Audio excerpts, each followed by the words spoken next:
When I look back now, it feels like another lifetime. Sometimes I close my eyes and I can still see that little house where I began my journey. It was small, but it was full of laughter. The walls had cracks, yet those cracks were filled with love. I can still smell the wet earth after rain and hear my mother's voice calling me inside because the evening was falling. I was so young, so full of dreams, I never imagined life would become what it is today. When I got married, I believed everything beautiful would last forever. My husband was a simple man, hardworking and honest. We didn't have much, but we shared everything. I remember waking up early every morning, making breakfast, packing his lunch, and waiting near the door just to see him smile before he left for work. Those were the days when a smile was enough to make a day complete. We didn't have fancy things, but we had peace. In the evenings, he would bring home sweets, just one small box, and we would share it like it was gold. Sometimes we'd sit on the roof, talk about the future, and he would tell me, "One day, our children will make us proud." Those words used to make my heart shine. I wanted that future more than anything. When my son was born, I thought my world had turned to light. I still remember his tiny hands gripping my finger, his cry filling the whole house. I promised myself I would never let any pain touch him. I worked harder than ever. I sewed clothes for neighbors, cooked for others, cleaned, did everything so I could buy him what he needed. When he took his first steps, I cried like a fool. I was proud, so proud. As he grew older, my life started to revolve only around him. I stopped buying things for myself. Every rupee went to his books, his shoes, his future. I used to wait for him after school, and he would run to me shouting, "Amma," with that smile that could heal anything. He was my whole reason to live. My husband passed away too soon. That day, the house felt colder than ever before. I looked at my son and told myself, I will not let him feel the emptiness I feel. I became both mother and father. I did everything, worked in other people's houses, carried buckets of water, stitched clothes late at night, but I never complained. Every time he smiled, all my pain disappeared. When he went to college, I sold my jewelry. It was all I had left from my husband, but I didn't think twice. I told myself, this is for my boy, for his dreams. I still remember the day he left for the city. I packed his bag, kept an extra pair of socks, and hid a small note in his pocket that said, "Never forget your home." I thought he never saw it, but years later when I was cleaning his old cupboard, I found that note still folded neatly. For a moment, I felt he hadn't forgotten. He studied well, found a good job, and I thanked God every night. I used to tell my neighbors with pride, my son works in the city now. Every festival, I waited at the gate hoping to see him arrive. And when he did, I would cook all his favorite dishes, halwa, kheer, fried potatoes, and feed him with my own hands like he was still a child. He would laugh, embarrassed, but I could see love in his eyes. Then he got married. I was happy, truly happy. I prayed for his wife like she was my own daughter. I thought finally, my family is complete again. For the first few months, everything felt fine. She would help me in the kitchen, we would talk and laugh. I thought she loved me too. But slowly, things began to change. She didn't like the way I cooked, the way I kept my things, the way I prayed. I tried to adjust. I told myself, she's young, she'll understand. But the distance grew. My son started coming home late. When I spoke, he barely listened. When I asked if something was wrong, he said, "Amma, don't worry so much." But I could feel the coldness building like a wall between us. Little things became big fights. If I forgot to switch off a light, she would shout. If I washed clothes and hung them in the wrong place, she would frown. I started staying quiet, doing my chores silently, hoping peace would return. But peace never did. One evening, she accused me of breaking her vase. It was just an old piece of glass, but she screamed as if I had broken her heart. My son came home, and she cried in his arms. I tried to explain, but he didn't even look at me. That night, I cried alone, sitting on the floor of my room. I thought of all the nights I had spent awake when he was sick, all the prayers I had whispered for his success. I wondered, where did all that love go? Days passed. She started keeping the cupboard locked. She cooked only for the two of them. I ate leftovers and sometimes just bread and water. Still, I didn't complain. A mother can bear anything for her child. But one morning, she shouted at me again, saying I was using too much electricity. I apologized even though I had done nothing wrong. My son heard everything, and instead of defending me, he said softly, "Alma, maybe you should stay with someone else for a while." Those words pierced deeper than any knife. I looked at him, hoping he would take them back, that he would smile and say, "I didn't mean it." But he didn't. He avoided my eyes. I felt the floor disappear beneath me. That day, I realized my home no longer belonged to me. They packed my things into one small bag. All my memories, all my years of love, folded into a few pieces of cloth. I kept looking around the house, touching the walls, the corners where I had prayed, the chair where my husband used to sit. My heart felt like it was being torn apart piece by piece. I wanted to scream, to beg him to stop, but pride and pain kept me silent. When I stepped out of that house, I turned around once more. He was standing by the door, holding his wife's hand. I thought he would come running, hug me, say, "Alma, don't go." But he didn't move. I kept waiting for one word, just one. Nothing came. Only silence. That silence still echoes in my ears. I walked away slowly, my feet trembling, my eyes blurry. I didn't know where to go. The world suddenly felt too big, too empty. Every step felt heavier than the last. I sat on a bench near the road, clutching my bag, trying to breathe. Cars passed, people walked by, nobody looked at me. For the first time, I realized what it means to be invisible. That night, I slept under the open sky. The stars looked down at me like strangers. The cold wind touched my face, and I whispered, "Is this what motherhood becomes?" I cried until my chest ached, and still there were no tears left. The next morning, an old neighbor saw me and brought me inside her house for tea. She didn't ask many questions, just looked at me with pity. I couldn't handle that pity, so I left quietly. I didn't want to be anyone's burden again. I walked to the temple, sat on the steps, and stayed there till evening. People came, prayed, and left, but I just sat, thinking of my life, every moment flashing before me like a film. I remembered my son's first day at school, how he cried and hugged my sorry. I remembered his laughter when I made his favorite sweets.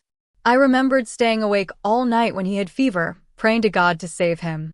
I remembered the promises he made when he grew up, that he would take care of me, that he would never leave me alone. And now here I was left alone by the very life I had built. Sometimes, I think maybe I gave him too much love. Maybe I forgot to teach him what it means to give it back. Maybe that was my mistake. A mother's love can be so deep that it blinds her to the truth. She keeps believing, even when her heart knows it's over. Even now, when I close my eyes, I see his face as a little boy. That innocence, that smile. It's strange how memories can hurt so much yet feel so precious. They are all I have left. I talk to those memories sometimes, like I'm talking to ghosts. They don't answer, but they stay with me quietly.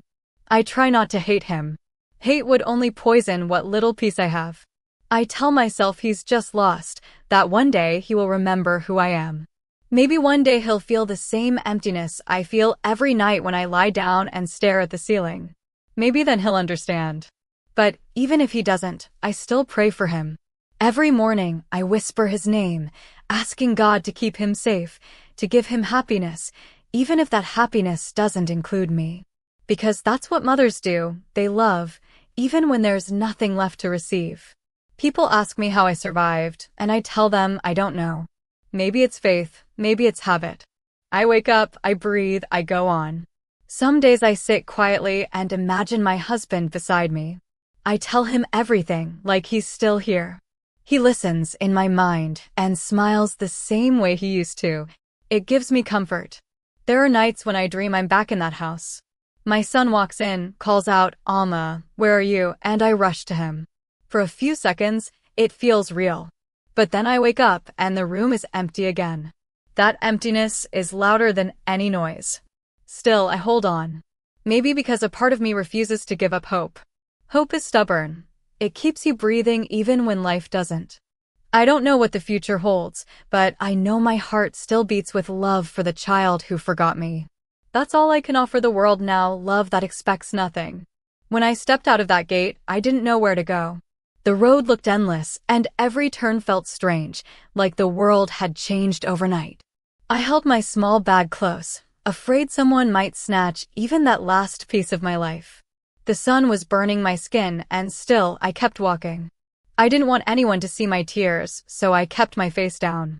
I thought maybe, if I walked long enough, my pain would fall off somewhere behind me. But pain has legs. It follows you quietly. I reached the bus stop and sat on a bench. People came and went, talking, laughing, living. I sat there for hours, invisible. Nobody looked at me. Nobody asked if I was okay. I opened my bag. There was one shawl, 2 saris, my husband's photo, and a little steel box where I kept my medicines. I looked at that box and laughed bitterly. What use were medicines when your heart was already sick? When night came, I still had nowhere to go. I walked toward the old temple near the market. The priest there knew me from years ago. I used to bring flowers for worship when my son was small. I sat quietly on the temple steps, and he saw me. He came closer, looked at my face, and said softly, "You haven't been here for a long time, sister. Are you all right?" I smiled weakly and said, "Yes, I just needed to rest." I didn't have the courage to tell him that I had no home. He gave me a glass of water and some leftover food from the offerings. I ate slowly, each bite mixed with tears I tried to hide. That night, I slept on those stone steps. The cold went straight into my bones, but I didn't care. I was too tired to feel anything. In the morning, the temple bells woke me. I watched people come with their families, bringing flowers, sweets, and smiles. I sat aside, holding my shawl tight around me. A little girl looked at me curiously and asked her mother who I was. The mother pulled her hand away and whispered, "Don't talk to strangers." That word stung, stranger. Once I was a mother too. Now I was a stranger even to the world. Days passed like that. The priest would sometimes give me food, sometimes not. When he couldn't, I searched for small work.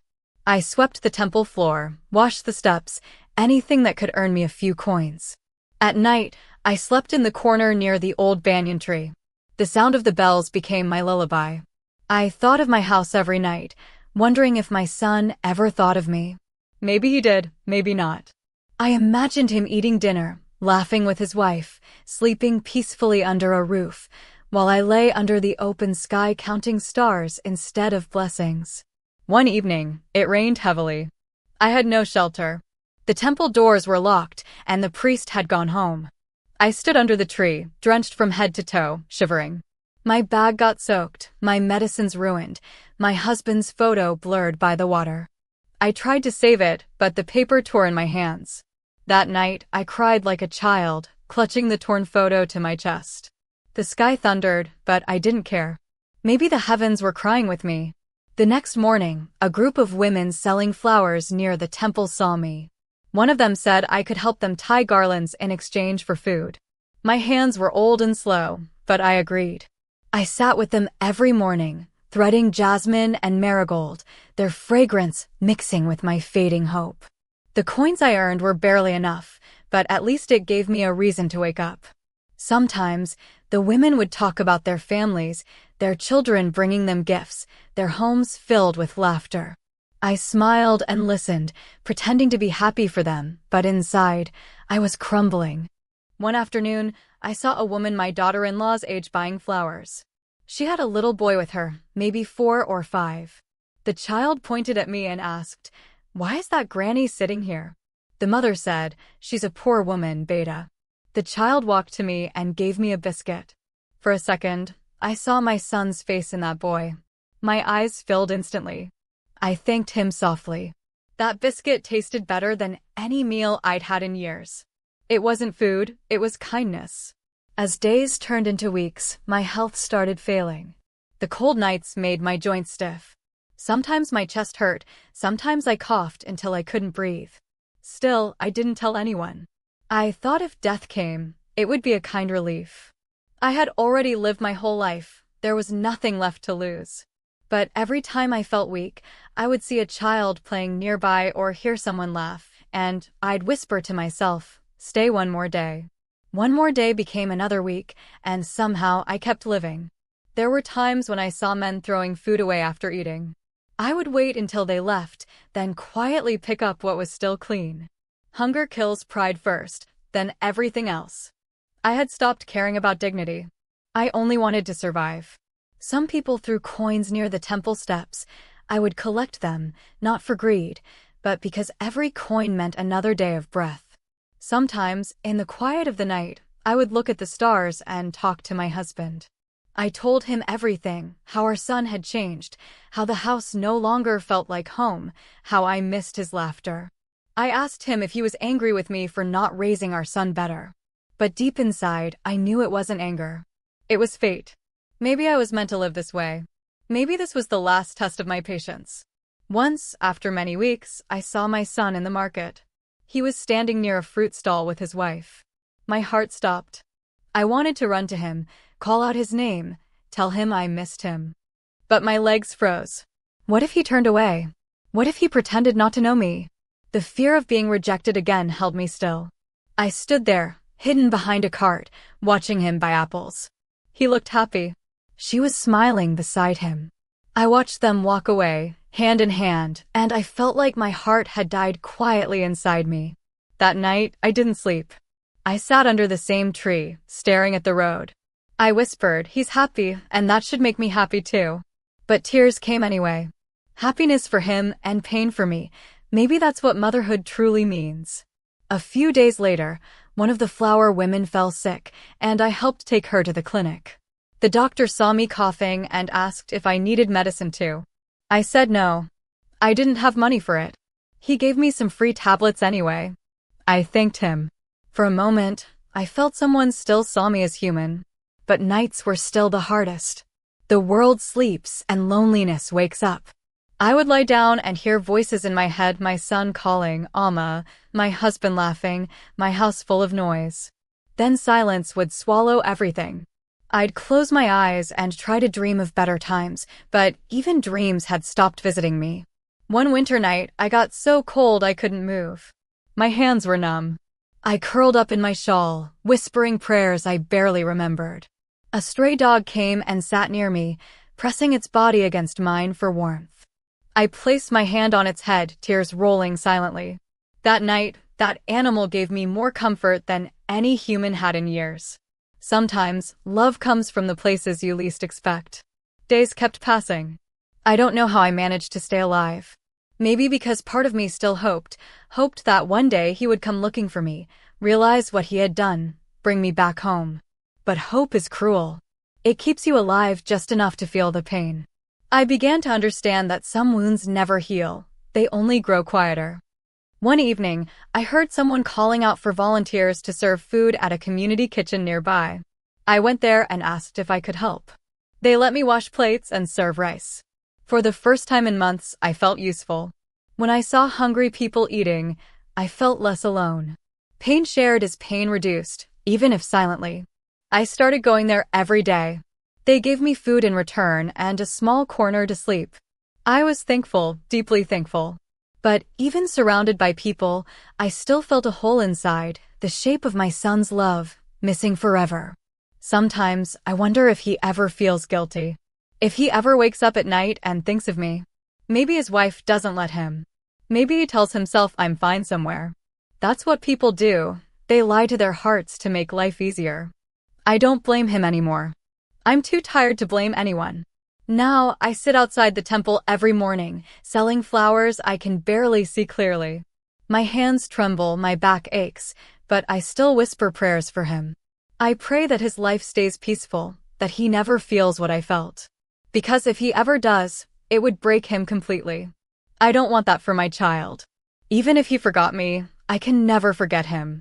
Every night, before closing my eyes, I tell myself, tomorrow might be kinder. Sometimes it is, sometimes not. But I keep breathing, keep waiting, because that's all I know how to do now. Maybe one day, before I leave this world, he will come and call me Amma again. Maybe he won't. But until then, I will keep living quietly, holding on to the last thread of hope left in this tired heart. And if he never comes, that's all right too. Because love, even when forgotten, still exists. It just changes shape, becomes memory, becomes prayer, becomes silence. And I have learned to live with that silence. Sometimes, when I cooked rice, the smell filled the little room, and for a second, I could almost hear my son's voice asking for another serving.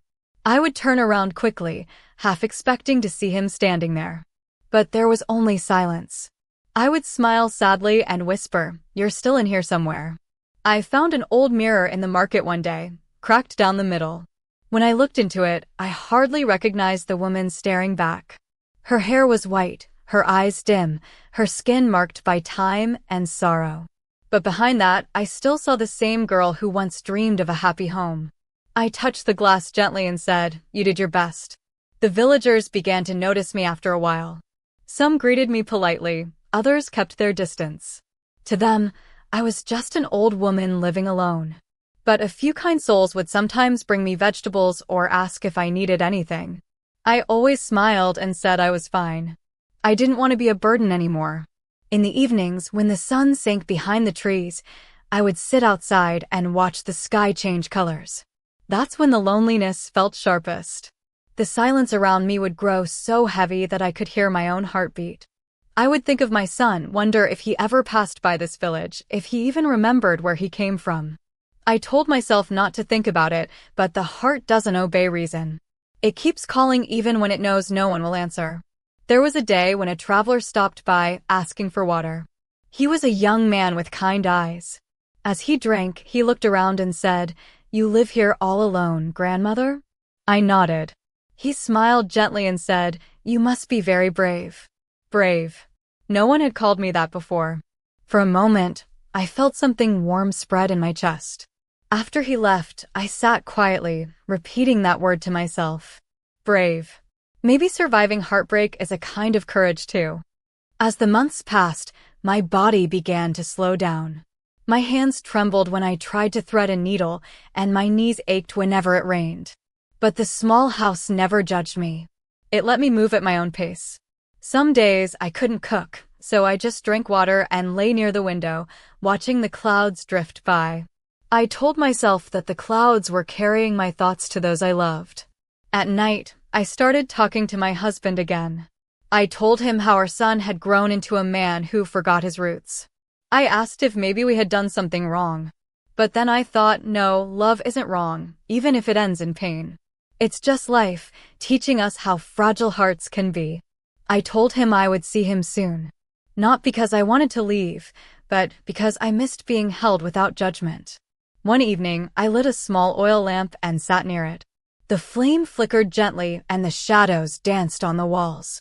I closed my eyes and listened to the wind outside, to the soft creak of the house, to the beating of my heart. Every sound felt like a piece of my story speaking back to me. I remembered the day I first taught my son how to tie his shoes. He was so proud when he got it right. I remembered his first day of school, his laughter, his tears. I remembered how he used to hold my finger when crossing the road. And then I remembered the last time I saw his face, that empty look when I left the house. It's strange how a single moment can echo louder than a lifetime of love.